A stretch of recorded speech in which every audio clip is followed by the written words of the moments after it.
Salut chers fidèles abonnés de la chaîne, cliquez pour gagner. J'espère que vous allez très bien. Alors aujourd'hui dans cette vidéo, nous allons parler des grandes nouvelles qui arrivent avec Ada Cardano, avec des analyses accompagnant ces informations-là. Nous allons aussi parler d'une situation un peu bizarre, un peu bizarre. Comment ça veut dire qu'un pays demande à un autre pays de le libérer un professeur? Bon, vous allez comprendre ça dans cette vidéo. Nous allons aussi parler de la situation qui ne semble pas être vraiment si claire au niveau de Huobi actuellement. Oui, franchement, il y a des choses qui ne sont pas si claires. Et nous allons aussi parler des hackers, oui. Des hackers, oui, vous allez comprendre pourquoi on va parler des hackers ici. Alors donc, si c'est votre première fois d'atterrir sur cette chaîne, prenez l'agréable plaisir de vous abonner et mieux encore d'activer la cloche de notification pour ne rater aucune de nos prochaines vidéos. Merci à tous ceux qui laissent des commentaires constructifs, surtout des commentaires qui nous motivent, qui nous donnent le courage de continuer dans ce marché baissier. Parce que dans ce marché baissier, vous êtes sans savoir que la plupart des influenceurs ont fui la toile. D'autres sont en vacances, d'autres sont en congé. On ne sait pas quand est-ce que ça va finir leur congé. Sûrement, il faut les comprendre. Je ne les défends pas, mais il faut les comprendre. Le marché n'encourage pas beaucoup. Donc, si vous suivez des influenceurs qui ne font plus des vidéos quotidiennement, alors, je vous dirais simplement patience. Ils vont revenir. Ça a toujours été le cas. Chaque fois que le marché commence à reprendre, ils reviennent tous un à un. Donc, soyez assurés, ils vont revenir. Donc, ils sont en vacances ou en congé, ils vont revenir. Alors, je tiens aussi à passer un message à un de nos abonnés qu'on appelle un certain Akakovi Gidas. Ici, on dit en portugais, accepta que dói menos. Accepte que ta douleur serait moindre. Pourquoi? Parce que le gars, ce monsieur Gidas Akakovi dit que dans ses commentaires, j'ai dit, mon équipe m'a fait, j'ai dit, on a qu'à le supprimer ses commentaires et l'occulter même carrément de notre chaîne. Il peut même se désabonner. Parce que le gars dit simplement que on parle trop de formation sur notre chaîne. Franchement, qu'on parle trop de formation sur notre chaîne. Ce n'est pas nécessaire de parler de formation. Non mais mon frère, tu sais, il y a deux types de personnes.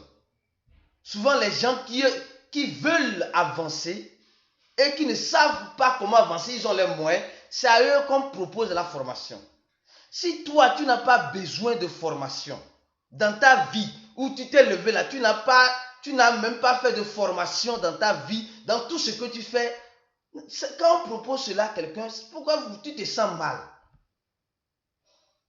Non mais sincèrement, souvent je me dis, quand les gens n'ont pas les moyens, il y a certains qui n'ont pas les moyens de payer la formation. Ça, on les comprend. C'est à cause de cela, on laisse notre formation toujours à $80. Et ce que cette formation vous offre, même les formations en crypto-monnaie que les gens vont payer à $1000, $2000, vous n'avez pas tout cela. Vous n'avez pas tout cela.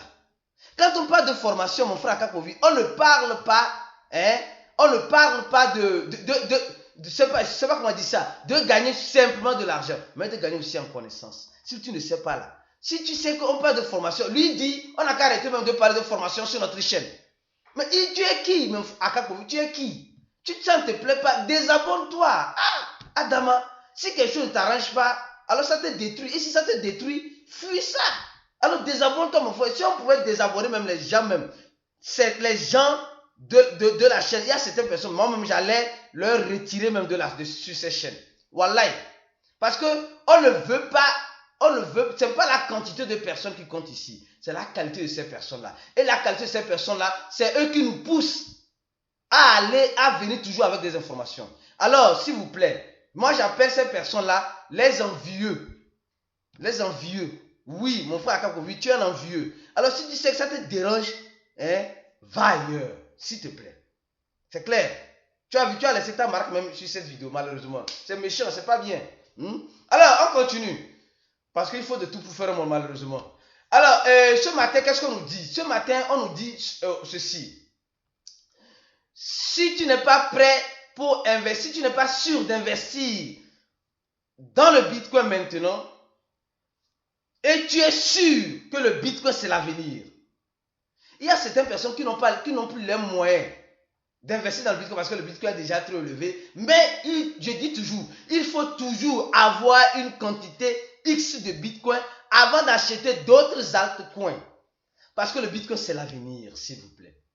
Il y a certains qui disent non, j'aime les crypto-monnaies avec beaucoup de zéros. Mais avant d'aller sur les crypto avec beaucoup de zéros là, il faut avoir au moins 10 dollars, 20 dollars selon tes possibilités en bitcoin d'abord. Parce qu'il n'y aura pas de bitcoin pour tout le monde. Il n'y aura pas de bitcoin pour tout le monde. Soyez-en sûrs. On a fait une vidéo ici avec seulement 1% là. Vous savez ce qu'ils vont faire avec. Alors, on continue. Ce matin, on se lève et on voit le marché des crypto-monnaies comme cela. Malheureusement, dans un petit bain de sang qui arrive. Bon, on ne sait pas ce qui peut toutefois arriver. Le pire peut arriver, mais aussi... Bon, on est déjà dans le pire ou bien? Je trouve qu'on est déjà dans le pire. On est déjà dans le pire, oui, malheureusement. Bon, on espère le meilleur. Bon, peut-être le pire peut encore un peu plus foncé encore. Espérons bien. Et attendons de voir ce que ça va donner. Alors, on va commencer par cette information, celle-ci, les gars. On dit, Universidade Federal libera professeur para estudar blockchain no exterior. On dit, l'université fédérale, oui, du Brésil, libère un professeur pour aller étudier la blockchain à l'extérieur. Et cette université, sûrement le professeur a vu un cours de blockchain bien performant, bien dosé ailleurs, qui n'est pas sûrement au Brésil, et il a demandé la permission, voilà, à ses supérieurs de sortir du Brésil. C'est dans l'état, c'est Rio Grande do Sul. C'est une ville, je peux le dire ainsi. Donc, il va aller étudier, il a demandé pour aller étudier la blockchain en Australie. Et il serait seulement de retour dans quelques mois, en juin, je crois bien. Donc, qu'est-ce qui se passe? Ce qui se passe, c'est que c'est un professeur qui donne des cours. Sciences de computation. La science, voilà, la science des ordinateurs, le réseau et tout le reste. Donc, il a demandé, il développe les systèmes, développement de software, sécurité, la sécurité, les systèmes d'information et bien d'autres choses. Donc, il avait étudié déjà en Portugal et en Allemagne. Maintenant, il demande la permission pour aller étudier encore en Australie. Donc, pour vous dire clairement que vous voyez combien de fois ce domaine de la crypto-monnaie, ce monsieur qui est en train de parler on parle trop de formation là. Voilà un professeur d'université qui quitte son pays pour un autre pays pour aller étudier. Mais des gens réclament qu'on parle trop de formation sur ces chaînes. Ah! Non, méchanceté de l'homme là, ça n'a pas de limite. Wallah, ça n'a pas de limite. En tout cas, pour certaines personnes, la minorité de personnes qui se retrouvent ici. Alors donc, ça prouve combien de fois on doit se perfectionner dans cet écosystème. En se formant, les gars. En se formant. Ici, on dit estuda, pra estudar. Pra estudar. Ceux qui ne comprennent pas portugais, mon frère Akakovi. Estudar, c'est étudier. Étudier. Et quand qui parle d'études, parle de formation. Aïe. Donc, les gars, c'est important dans cet écosystème de se former. De se former parce qu'on aura besoin de ces genres de personnes à l'avenir. Alors, secondo, nous allons parler de cette information, celle-ci. Oui, mes frères et sœurs, vous voyez un peu. Et il y a une chose que vous devez comprendre.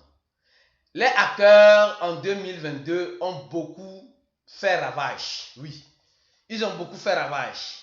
Beaucoup.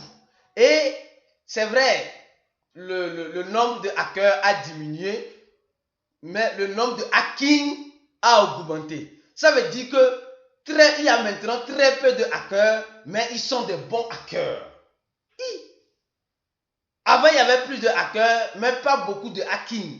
Maintenant, il y a très peu de hackers, mais ceux qui sont là maintenant sont doués dans le hacking. Et sincèrement, nous devons être vigilants. Et ces hackers doués là, comment ils font pour hacker les systèmes, les plateformes et tout le reste? Bon, ils trouvent des faillettes et ils exploitent ces failles là. Mais nous des particuliers, je peux dire nous les sardines, ils sont en train de vouloir nous hacker aussi. En utilisant nos données qui sont déjà en vente sur le marché noir. Oui, il y a des sociétés spécialisées dans la vente des données. Et il y a ces hackers-là qui viennent acheter ces données-là pour maintenant essayer de vider le peu d'argent, le peu de ressources financières que nous avons. Alors, vous devez être très vigilants parce que le nombre de hackers a diminué, mais le nombre de hacking a augmenté. Donc, ça veut dire les hackers qui sont là, ils sont très bons dans ce qu'ils savent faire.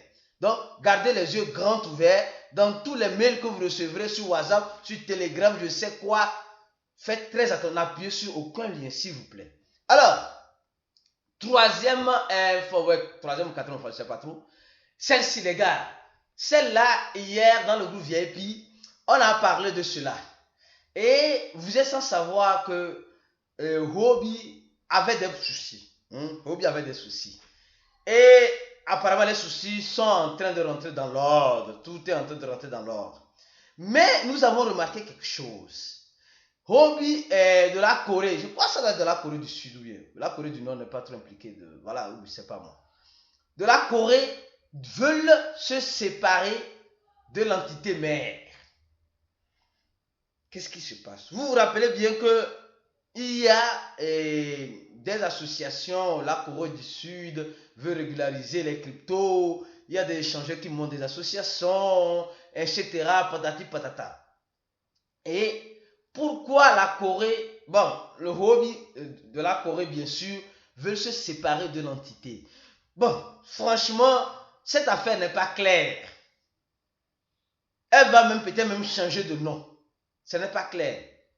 Ou bien, les fonctionnaires qui ont été abandonnés, la majorité sont coréens, je ne sais pas. Franchement, mais tout ce que nous savons, c'est que ça, ce n'est pas bien. Oui, s'il veut se détacher, mais qu'est-ce qui leur pousse à se détacher même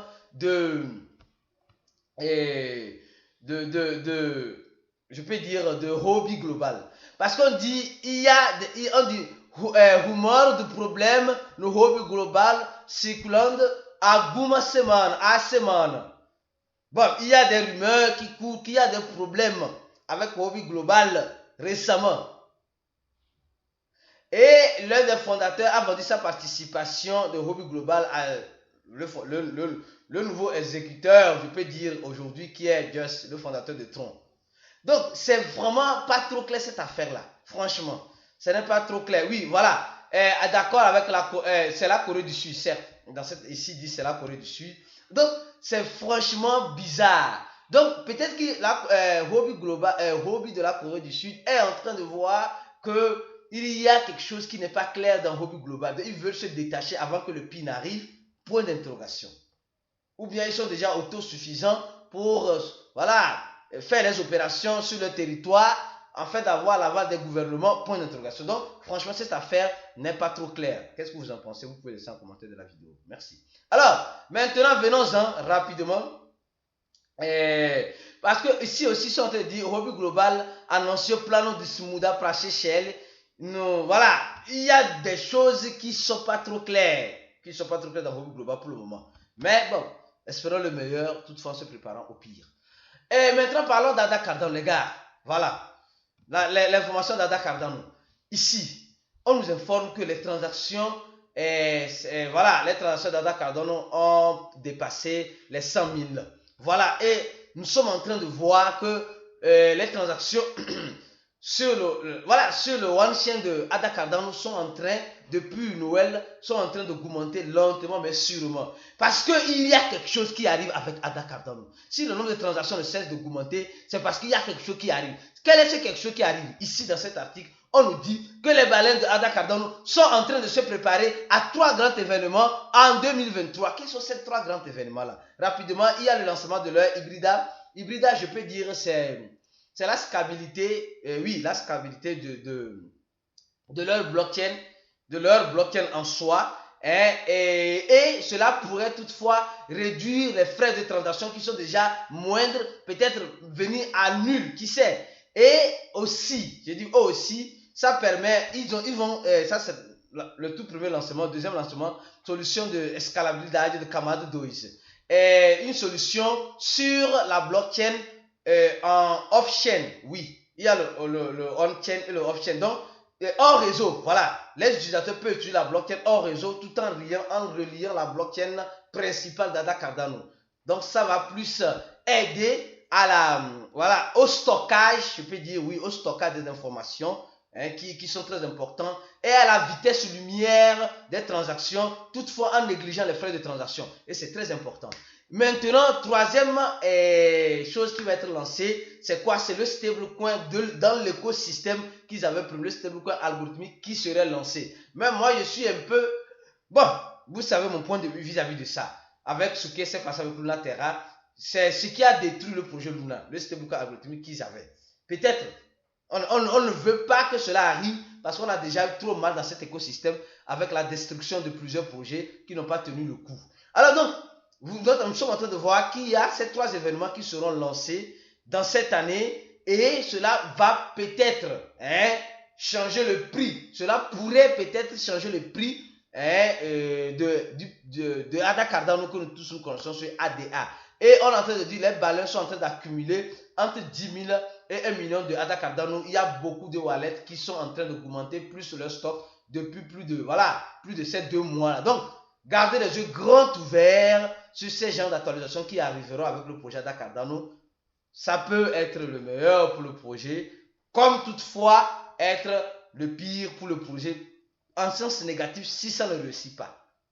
Si ça ne réussit pas, vous vous rappelez bien des smart contracts qui devaient être lancés dans la blockchain ADA Cardano qui n'ont pas vraiment réussi. Alors donc, donnez j'aime à la vidéo, partagez au maximum, laissez un commentaire de la vidéo ce que vous en pensez et on se dit à la prochaine vidéo et ciao.